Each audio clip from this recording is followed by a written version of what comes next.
Well, like I said, I think funds are the biggest differentiating factor between a syndication and a fund is going to be typically that they are multiple assets held within that fund, right? And funds, at least our fund, is a shorter tie-up period. So your syndications, you're usually into for 3 to 5 years because again, the whole strategy behind a syndication is you're buying a single asset, and typically the upside is when you sell it and it appreciates 3 to 5 years down the road, right? Mhm. Our fund has multiple assets in it. So we lend money out of the fund. It's considered what we would call a debt fund. So we're lending money to other real estate investors. And then we do sprinkle in some acquisitions into that. So we will buy real estate, but the real estate that we buy is for short term purposes.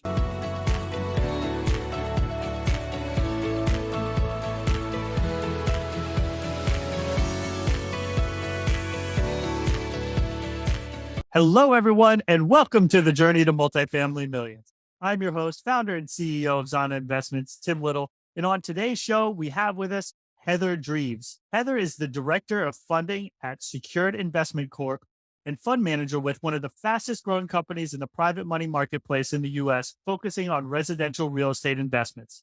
Heather is passionate about helping self-employed entrepreneurs and their families build wealth and succeed in their business ventures, and helping investors deploy capital that is looking for a high yielding passive investment backed by residential real estate. Heather, welcome to the show. Thank you for having me, Tim. I'm excited to be here. Yeah, and it is great to have you. So I gave everyone a high level overview of your background, but on this show, we really like to get into the details of how you got started on your journey. So please take us back to the beginning and tell us how you got to where you are today. Absolutely. Well, I did not set out to be a fund manager or an active real estate investor, although I had some exposure growing up to my parents being involved in real estate and actually was, fortunate enough to see the opportunities that, investing in real estate afforded my parents and our family. Went to college to be a teacher, which is kind of interesting. Thought it's just going to be great. I'm going to have summers off. As I raise a family, I'm going to have the same vacations as my children. Graduated from college and very quickly decided that teaching was not my forte, at least with young children, and had a little bit of a knack for sales. And my husband and I got married, fairly young. I was 23, he was 25, and we wanted to start a family. And at the time, we spoke about the fact that we didn't want to have to put our kids into childcare. So for 5 years, I stayed home with our kids until they were full time in school. I did everything from coaching soccer camps to, any side gigs where I could do it where the kids weren't having to go to, any kind of a childcare. And once my youngest was 5 years old and in kindergarten, I decided I was going to volunteer at a school. And so I was going down actually to be fingerprinted because it was required. And I had a friend that worked for a private money company, and I happened to call him up on my phone as I was driving by his office. And he quickly convinced me to get off of the highway and come into his office. I never made it down to get fingerprinted to be a volunteer at the school.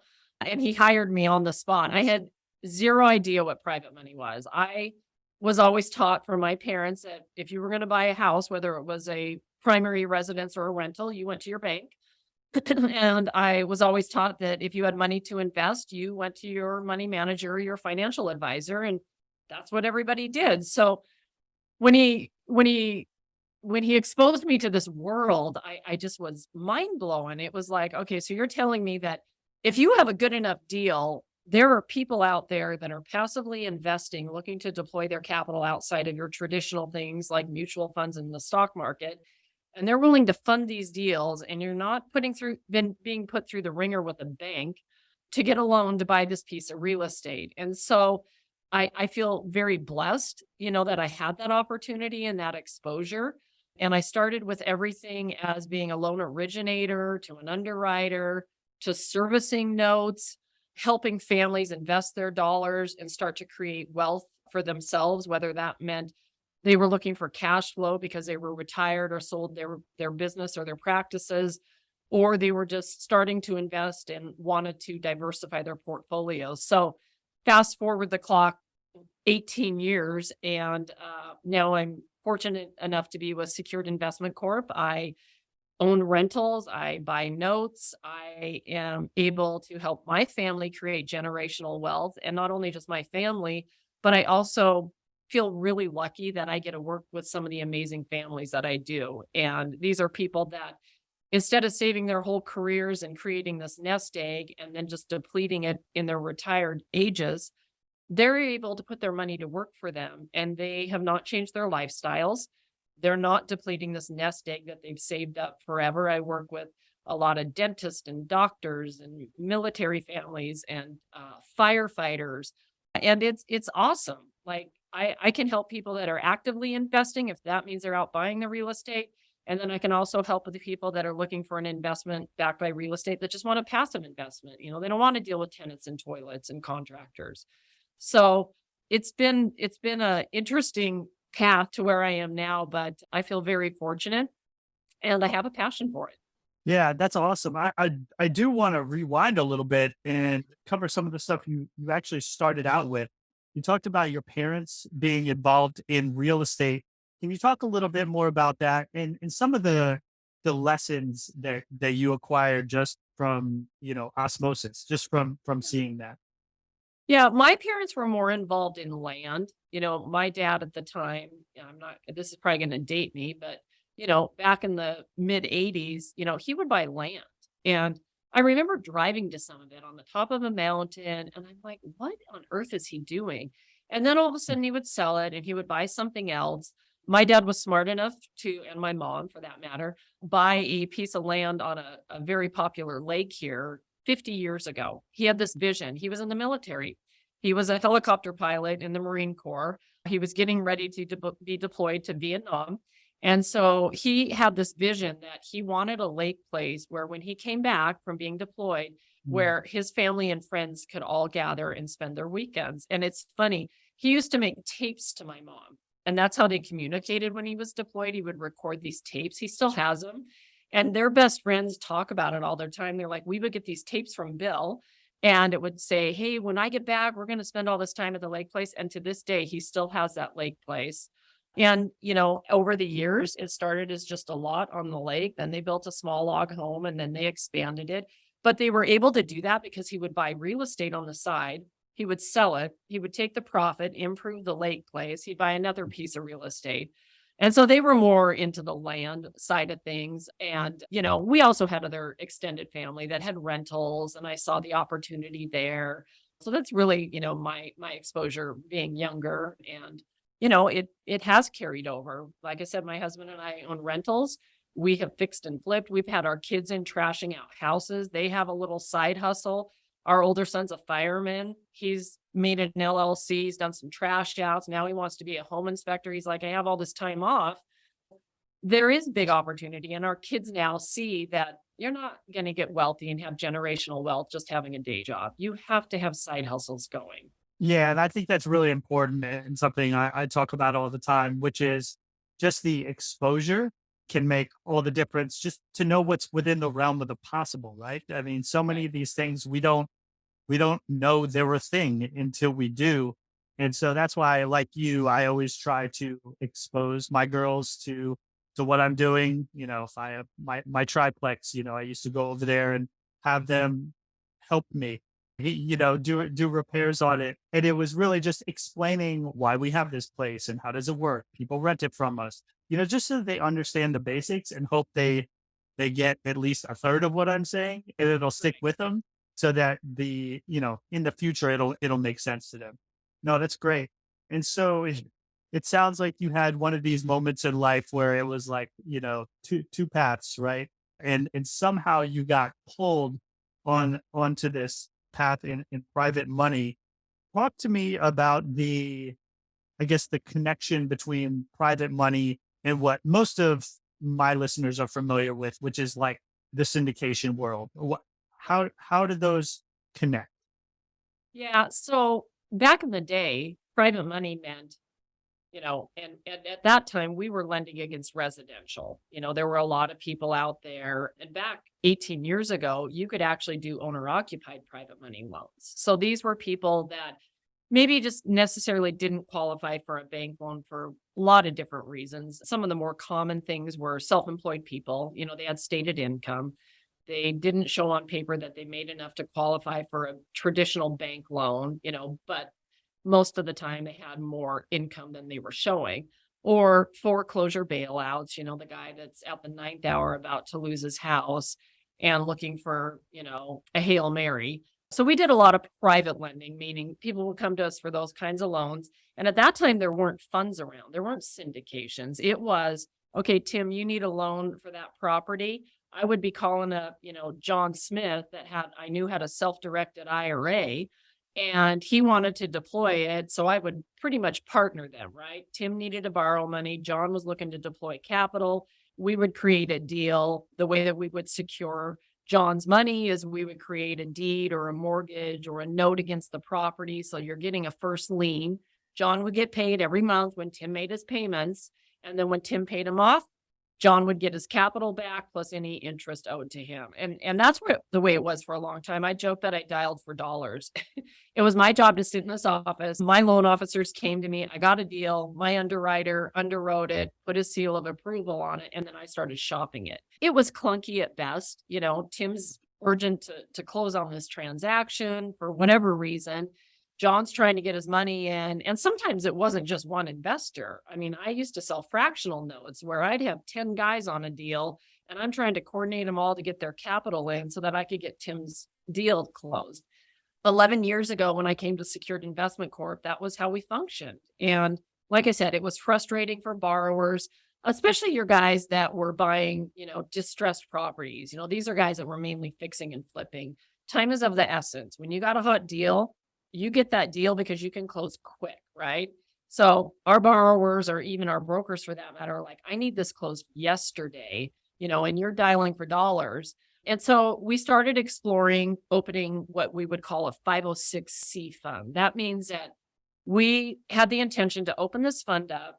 We would get people to invest in the fund and they had to be accredited investors only. So that meant that they needed to have either $1 million in assets or they could qualify through their income. And that, in itself minimizes your pool of investors, right? When you're only allowed to raise money from qualified investors.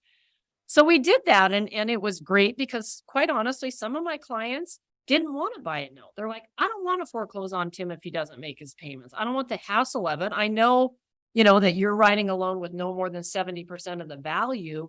But then I got to foreclose and I'm not getting paid. Then I have to pay, there's a lot of other things that come along with foreclosing. And so the funds were a nice alternative because they're essentially investing in the same thing, right? It's a pool of notes instead of just one note. Now they're more diversified. So instead of taking their 50 grand funding one note, they could put their 50 grand in the fund and it's diversified over hundreds of assets. And that worked really well for us. Ours is different because it's a multi-asset fund in relation to a syndication where it's typically a single asset, right? You're buying an apartment complex, you're putting it in this fund, it's one asset. It doesn't change unless that property sells or they refinance it and close the syndication deal down. So our fund is just a little bit different. But like I said, what it accomplished for us is now we can take care of our borrowers and brokers very quickly. As long as the deal's underwritten to match the rules and the guidelines of the fund, we close it on the fund. On the flip side of it, all of our really passive clients that are like, I don't want to deal with tenants and toilets. I love that as an investment, but I'm tired of it. I don't want someone calling me in the middle of the night telling me their toilet's plugged up. I don't want to deal with a contractor taking off on the job. We were able to take care of those clients and service them. And it's been just it's not a perfect world, but it's this ecosystem where we can just about, service any investor per se that is looking for a real estate backed asset. Yeah. And so it sounds like you're the connector between the two, right? The Right. middleman, as it were. I think a lot of people are hearing how you're explaining it and might be thinking to themselves, this kind of sounds like hard money. So can you explain to me what the difference would be if there is between, a hard money lender and what it is that you do in that capacity? We like to refer to it as private money. I think in the past, hard money was just the terminology that was used, and I feel like it has a bad connotation. It just sounds terrible. It makes me feel like this is a lender taking advantage of a borrower, right? It's Right. hard money. They're at their, breaking point. They have no other options. I will tell you, our borrowers are sophisticated. They have good credit. They just don't want to deal with banks. They are the kind of loans that we originate are short term. So these are 12-month loans. These are Okay. people that are trying to buy a property quick, either rehab it quick to put a tenant in it and refinance it out into like a 30-year rental loan, or they're trying to just fix and flip. Their goal is not to pay our interest rates, but they also know that we're less restrictive than a bank. I mean, in the private money space, we're pretty restrictive. We hear it from borrowers and brokers all the time, like, you guys ask for too much. We have an obligation and a fiduciary duty to our funds to make sure we're writing good deals. They're well secured. Our borrowers are qualified, to make the payments, exit the loans. Is it perfect? Do we ever foreclose? Absolutely.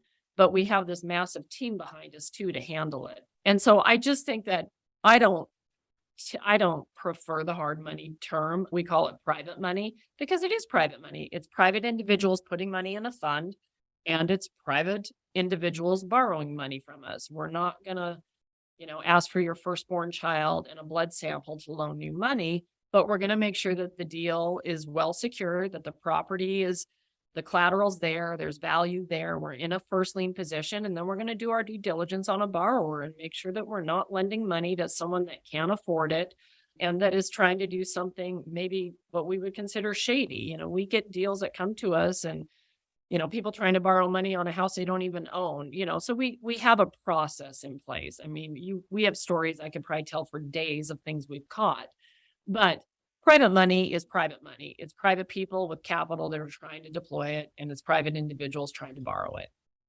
Yeah, and I think the key distinction there is when I think like hard money, I think of like a guy or girl who's willing to lend their money, and they're doing maybe their own underwriting and Right, whatever. But with you, it's a much more, I hesitate to say professional, but and right. scaled up team.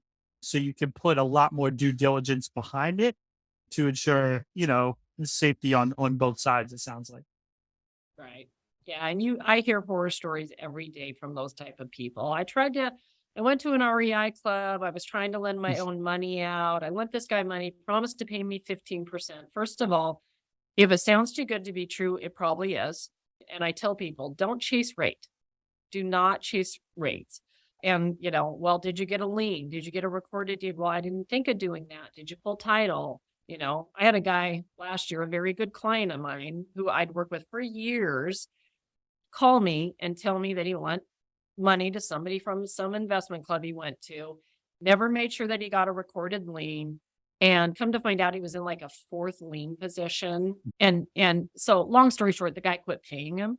And actually he didn't even have a recorded lien. Even if it was recorded, he would have been in fourth or fifth position. There were all these liens in front of where he would have been. And he at that point had an unsecured loan. Like I said, there's nothing to foreclose on. Like, and he didn't understand that. And it's like, people wonder, well, would I rather get a rate aligning myself with an operator like Secured Investment Corp and get 10, 11%? Or are you going to chase yield and try to get 14 and 15% and do it yourself? I mean, if you have the infrastructure and the team to do that, that's great. But most, like you said, hard money individuals just don't. And they don't understand sometimes what they're getting into either. No, I absolutely agree and can attest. Having, lent money through like my solo 401k, Right. it sounded like a great opportunity. And these were, folks that we had dealt with on a previous deal, but we didn't do a good enough job, vetting those folks is the lesson that I took away from it. And of course, we didn't have any outside resource to do it, do it for us. And so then when one thing went wrong, there was a fire in their building that we had, lent them the money for.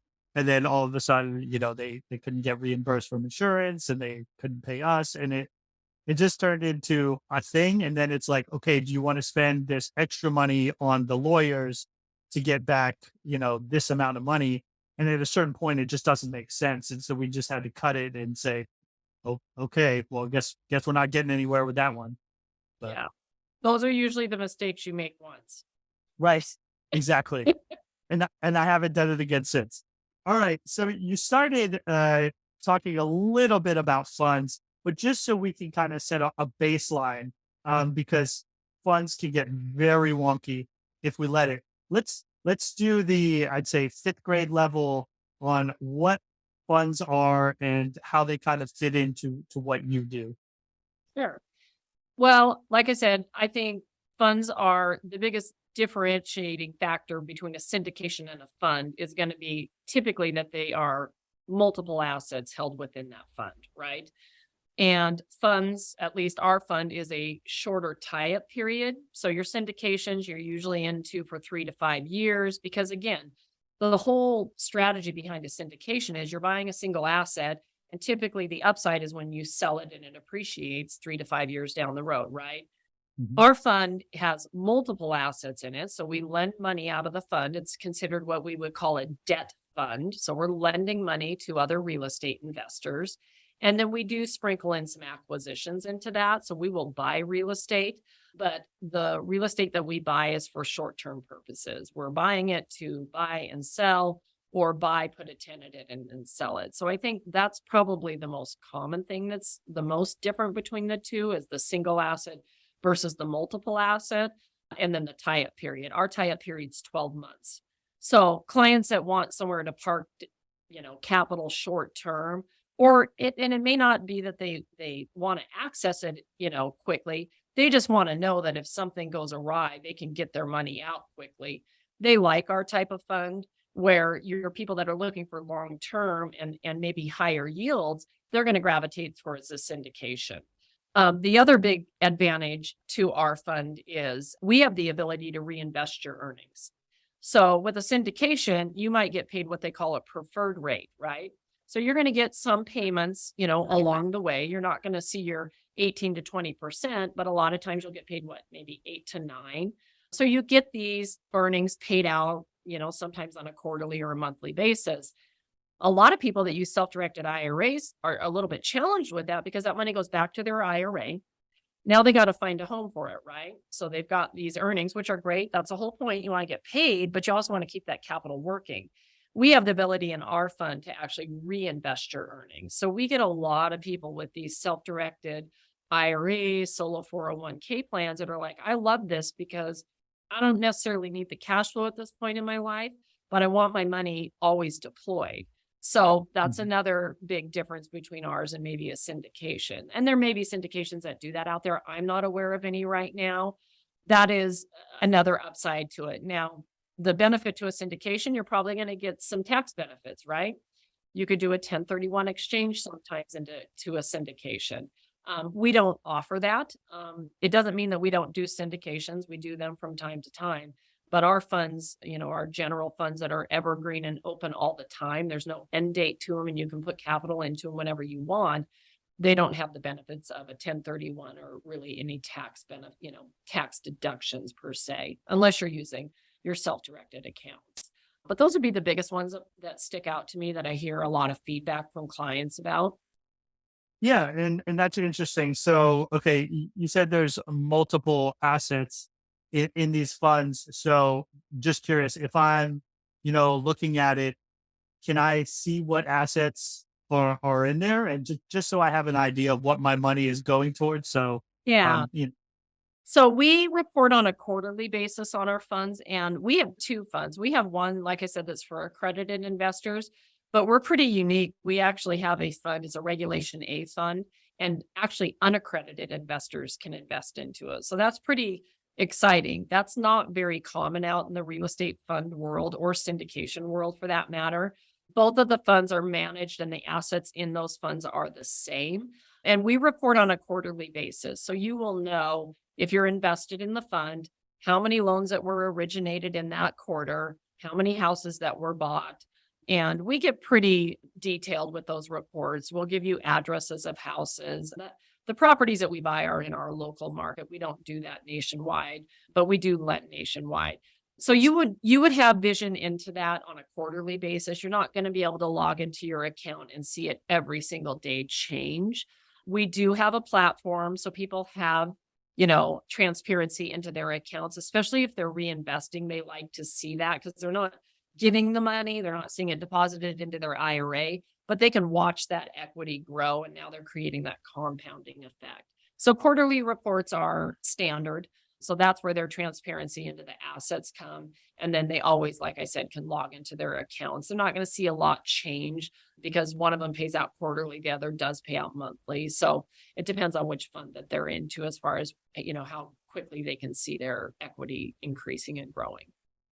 Yeah, and you brought up the Reg A fund. So I'm just curious in terms of the minimums for the different funds that you have. I imagine that it's lower for the Reg A, but please correct me if I'm wrong. No, that's absolutely correct. So the Regulation A fund is open to anybody. You don't have to qualify as an accredited investor.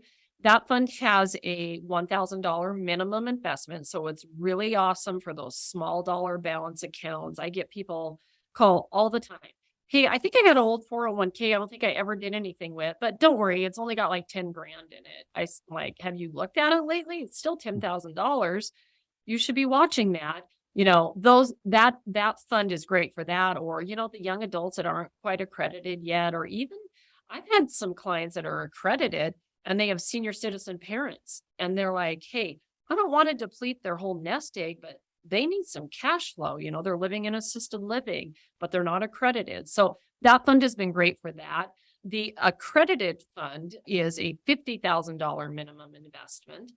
That has a 9% preferred rate. It hits between 9 and 11% pretty consistently. I think our annualized lifetime yield is just a little over 10%. So people are putting bigger dollars in. It's got a little higher rate of return. The other fund that is open to everybody, that's got a 6% preferred rate, and that's been hitting a little over 7% consistently for the last couple of years. So Okay. not a Yeah. huge difference, but a little bit less. Yeah, I think there's some important points there though, just for, whenever we're talking to anyone who's investing, right? It's, is this investment right for you? Well, it always depends on their goals. And it sounds like you have a couple of different options, but it's the same way in syndication on my side, when we're talking to people, if they're, looking for enough cash flow to live off of, whatever. If cash flow is their priority, and I have a deal that, may be low on the cash flow side, but has huge upside, on exit 5 years down the road, well, then that's probably not the right deal for them. But for that person who's not interested in cash flow and just wants to make sure their money is growing over the long term, then that might be ideal. And so I think you're hitting that when you talk about like those two different types of funds, especially with the different prefs, which, a 9 pref is not bad, especially for a, a Yeah. 12-month hold. That's pretty nice because you have that balance of being able to have liquidity within a year versus, a syndication that I would be running, which would be five, 5 years usually. Now, would the overall returns be higher on a syndication? Perhaps, but again, it's that, well, which do you want? Do you want the liquidity or do you want the higher returns? Because there's always trade-offs in any investment. I think we understand that. So that's really interesting. The other thing that I wanted to explain for the audience, because they're going to come back to us and be like, "Hey, how come your minimums are 50,000? When I can put $1,000 into her Reg A." Well, the problem is Reg A's are pretty expensive to set up. Very. So if you or Grant Cardone are setting up Reg A's, they may cost like 25,000 right off the bat to set up. And you can correct me if I'm wrong, but it even in They're that much more range, than that. is it? Is it? Yeah, Yeah. they're That expensive. that's like the minimum I've heard, Yeah, but even considering it more than that, it almost nullifies any deal that we could do in terms of providing returns. Because, if we're spending 25 or 50,000 just to even set up the fund itself, we would have to get so many investors to invest that it wouldn't make sense for anybody on that type right. of deal. Yeah. And as an operator, and I have people call us all the time. Ours has been in existence for about 4 years. And I have, other operators call and, ask advice and if they would do it. And you're exactly right. Those are all things to consider. I mean, you have to have it audited by an outside. There's just massive expense to it. Part of the passion for us is we have an education component to our company. So we actually train people to be active real estate investors, like go find the deals. Here's how to get a contractor. Here's how to manage a contractor. And so what we were finding was we love our accredited investors and they're great. And, they're a lot of times very sophisticated. They understand this space. But we had all these students that were like, okay, you've taught me how to, create wealth for myself. I'm not accredited. And you offer all these options, but only for accredited investors. So there was a bit of a disconnect. And so really we did that so that we could service our clients, and we talk about around here, our model is the circle of wealth. And so we talk about this circle that, people enter at different places. Like some people are just brand new to real estate investing. They just retired. They want to, do something outside of what they were doing, as a full job, whether that's like, you get a lot of like firemen and policemen that retire and they're still young, or military, like you were mentioning, and they're looking for something else. So those kind of clients are new and they enter, and our goal is that they all get over to the accredited investor side of the circle. But we want, we just don't feel like it's right to only offer opportunity to create wealth to wealthy people. And I feel like that has kind of been the norm in the past. It was a secret society that, well, if you only had a bunch of capital, this was only available to you. And I think it's just ridiculous. So, that was the reason for opening the Regulation A fund. We don't make a ton of money off of it, but we have the ability to say, guess what? Just because you're not accredited, you can still start to invest. And our goal is that you guys all get over to the other side and you're accredited. And it happens all the time. But without those opportunities, I don't see how investors get there. Yeah, I love that. And I think a lot of syndicators like myself find ourselves in that conundrum, right? Like we're passionate about like educating people and saying, hey, I discovered this thing and I didn't know it was a thing before, but you can make a lot of money doing it. There's tax benefits, etc. But the sticking point is you usually need a lot of capital to get involved. Like my first deal, I put in 25,000, and that was like the lowest I could find for a multifamily syndication. And even nowadays, a lot of deals are 50 or 100 Yeah. minimum. And I would love to, lower that to 5,000, 1,000, whatever I could to get as many people as possible involved. But there's restrictions that I'm held to, right? If it's unaccredited, I can only take up to 35 unaccredited investors. Well, that's again, when you get into how much money you need to raise compared to it becomes restrictive and just not possible, essentially. So I would like to scale to a point where I could do exactly the same thing that you're doing so that you don't feel like this. I don't even want to call it hypocritical because there's nothing I could do about it. It's, you know, but Yeah. so that I could open it to so many more people, kind of giving them that pathway to get here, up here, even if they're down here right now, because there's steps involved.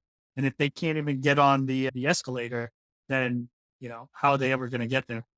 So Yeah. So another thing that you talked about that I just wanted to emphasize too was the not just the diversification piece, but it was the people having 401ks or TSPs that they forgot about.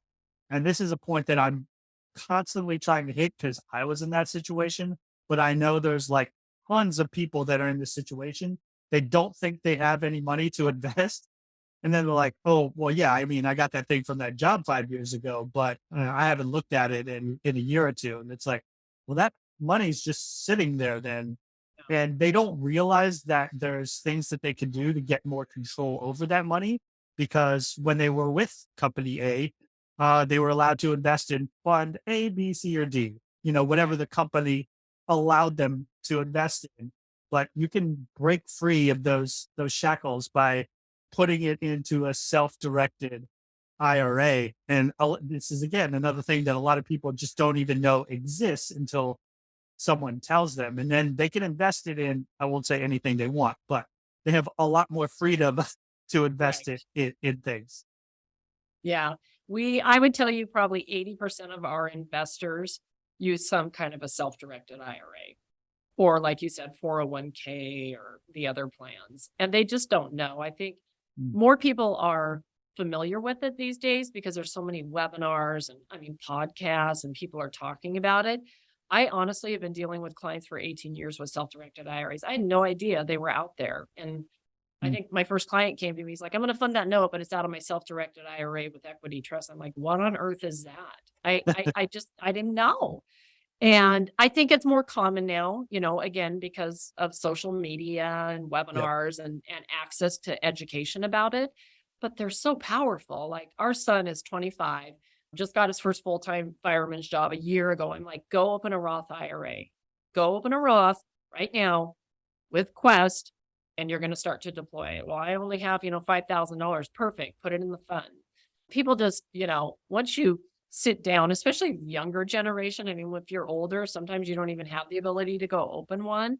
Most people have some kind of an old 401k. My husband just switched jobs. It doesn't even mean you don't have to be working. My husband changed employers. I was like, that's amazing. Now you have access to your 401k. We moved it over to Quest, his 401k. So we stopped looking at it because it was negative and there was nothing we could do about it. The returns were, I think, -2. And then once it got up to like 1%, we were like, yeah, it's earning 1. Let's Oh, move it. And he funded a note with it and was earning 11% on his IRA. And it all went back into his IRA Roth. We did a Roth conversion back into his IRA. And now it's earning, on average 10 to 11%. So they're just powerful. And, we are not a custodian. I can't give financial advice, but I can at sure. least direct you to the right people that can do that for you. And, like I tell everybody, especially on these podcasts, they're like, what's the one thing you want people to take away? Go learn about self-directed accounts. Just about everybody has the ability to either move one, open one, or something like that. But they're powerful. I mean, I have clients with millions of dollars in their IRAs because they have bought and sold real estate out of them. They have bought and sold, or, they bought notes. They're in our funds. I mean, they're just that powerful. So that's my big takeaway for everybody. Educate yourself. Like I said, we don't give financial advice, but we will tell people, hey, here's some of the better custodians that we've worked with. We'll work with any of them. And they're amazing. Like they will do all the work for you. You literally go to them, tell them where your 401k is, and they do all the heavy lifting for you. It's just so easy. I just think in the past, people get overwhelmed with it and they're like, I don't know how to move it. I don't even know where my 401k is. That's the most homework you have to do is figure out where it's at and figure out who the administrator is. And then just get aligned with a good custodian and they do the work for you. And then you have to deploy it. It's not that Yep. difficult. Yeah, I was dealing one of my investors, and it was like white glove service. They were contacting me directly. They're like, "Here's the Yeah. paperwork. Let us know what else you need. Otherwise, he should be, ready to fund." And I was like, "Oh, okay, Yeah. no, It's quick, usually. right." And I think the other important point, the one, there's the freedom aspect, right? You can invest in anything you want besides being restricted. The other aspect that in addition to the higher, potential rates of return is also the fact that, you can invest in things that are more recession resistant. I won't say anything's recession, right? It isn't. But anyone, who lived through, the Great Recession, 2008, 9, and saw their 401ks, have, then they know what is possible. And I'm not going to say that can't happen in real estate because, of course, it has happened, especially in the single family market in certain markets. But again, some things are more recession resistant than others. And the likelihood of a real estate property, especially if it's diversified, like in a fund, like that, then the likelihood of it being cut in half in value is very unlikely. Right. Well, and you also have a tangible asset, right? So Exactly. even if there is a massive shift in the market, A real estate fund has the ability to ride that out, right? So maybe you're not going to get earnings paid out every month like you were. Well, I can guarantee you, you have a tangible asset, which is that piece of real estate or that lien against that house, and you can ride that market out. There's ebbs and flows in everything. You're invested in the stock market, you're invested in companies. Like, the reality is that company doesn't make it. Unfortunately, you don't have a tangible asset, right? And that's one of the things that I just try to drill through to people. It's not perfect. And if you think you're investing in something with no risk, you're crazy. And if somebody's telling you there's no risk, I would run the other way. There is risk in any investing you do. But what you need to do as an investor is do your own due diligence. Make sure you're aligned with an operator that has experience, that has processes in place to protect your capital, and that has the ability to ride out market shifts. I mean, it's not a perfect equation, but real estate has been proven true and true over the years, the fact that you have tangible assets, that makes me sleep at night, right? And I only invest in what I know and understand. I didn't get big into crypto. I don't get it. Like, it's not my thing. It doesn't mean that other people haven't been successful at it, but we understand real estate here, and we have about 100 employees and the staff and infrastructure to manage these assets. And find a good operator, do your due diligence. You still have to take some ownership in your investments and know who you're working with. Yeah, excellent advice, Heather. All right. Well, hey, we do need to transition to the turbo round. Okay. All right, so let's do it. What is one red flag every investor should look out for?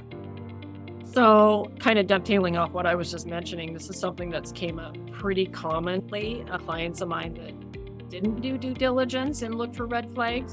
One of the most important questions I would ask an operator, so an operator like us that's managing a fund or a syndication, is how they audit their funds. Are they using an outside audit firm, or are they doing that internal? And if they are doing it internal, I would start asking a lot more questions. Using an outside auditing firm is not cheap in itself. It's a lot of work for your staff, but it's just so important to have a third party with a second set of eyes looking at the operator's books, making sure that funds aren't being commingled, that assets are being documented the way that they should. And so that would be probably the biggest red flag for me, is if they're not using an outside auditing firm. Yeah, that makes a lot of sense. All right. What is a myth about this business that you would like to set straight? Probably what I mentioned before, that you have to have a large amount of capital and be an accredited investor to get started. That is not true anymore. There is, like I said, tons of opportunities out there, and you don't have to have large dollars to start. You just have to start. Awesome. I couldn't agree more. Whatever you do, just start. Yep. All right. What does success look like to you? Success is probably, there's two sides of that for me, my personal, success, but also my professional. But I think they are both interrelated. I think success for me personally is, teaching my kids to have financial freedom and not rely on, an employer, a boss, to create financial freedom for yourself. And everybody's idea of financial freedom is different, right? I'm not saying you need to have millions of dollars, but just not being strapped to a job and feeling like you don't have options. That would be success for me. And in turn, the same for my clients, helping them create financial freedom through their investments that they make, whether they're active or passive, showing them the path to financial freedom and generational wealth that they can hand down to their families. So they're both really related and probably the same thing, but that would be my vision of success for myself. Awesome. I couldn't agree more. All right, Heather. Well, hey, this has been awesome. Please tell our guests how they can get a hold of you and if there's anything else that you'd like to share with them. Absolutely. Well, I encourage everybody, like I said, takeaway, educate yourself about self-directed accounts and how you can start those.